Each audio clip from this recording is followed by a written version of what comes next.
You are looking at Julian's pronunciation guide, where we look at how to pronounce better some of the most mispronounced words in the world, like this other curious word. But how do you say what you're looking for today?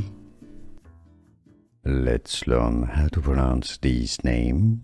This phrase originally from French, and it's famous for being a brand of coffee. It means, in French, the dove, as in the bird. In French, the pronunciation is as La Colombe, La Colombe. Therefore, in English, La Colombe, La Colombe, coffee.